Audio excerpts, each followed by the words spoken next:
India news के digital platform पे आपका स्वागत है। मैं हूं सिद्धार्थ प्रताप सिंह। जीडीपी के जिस तरीके से अनुमान लगाया जा रहा था कि दूसरी तिमाही में 7% तक जीडीपी रहेगी, लेकिन ज़बरदस्त उसमें उछाल देखने को मिला। और आपको बता दें, जो जीडीपी रही वो 8.3 के करीब रही।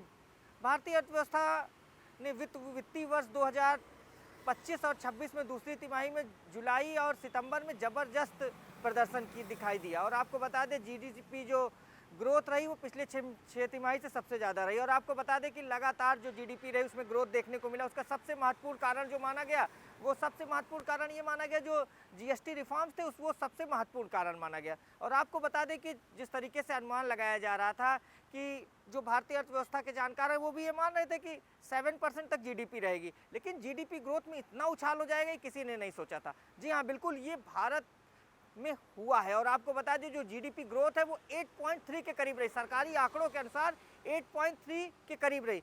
और आपको बता दें, विदेशों की बात करें तो विदेशों में चाहे जो देश रहे उनकी जीडीपी में गिरावट देखने को मिली, लेकिन भारत में लगातार जीडीपी अपने उछाल पर रही और 8.3 के करीब रही। आपको बता दें कि आईएमएफ लगातार ये कह रहा है कि अगर भारत की जीडीपी इसी तरीके से रही तो भारत जल्द ही 5 ट्रिलियन इकोनॉमी का जो लक्ष्य रखा हुआ है उसको वो प्राप्त कर लेगा। ये काफ़ी राहत भरी खबर रही। और आईएमएफ का कहना है कि देखिए, भारत की जीडीपी अगर 2 से 3 साल के बीच ऐसे 8.2 8.3 के करीब रहती है तो 5 ट्रिलियन अर्थव्यवस्था को लेकर जो बात करता है उसको कहीं ना कहीं वो पालेगा। जो लक्ष्य रखा है उसने भारत ने 5 ट्रिलियन अर्थव्यवस्था का, वो उसे पालेगा। तो कहीं ना कहीं ये अच्छी खबर है। इसका सबसे महत्वपूर्ण कारण क्या रहा? देखिए, इसमें सबसे महत्वपूर्ण कारण जो रहा वो जीएसटी रिफॉर्म्स रहे।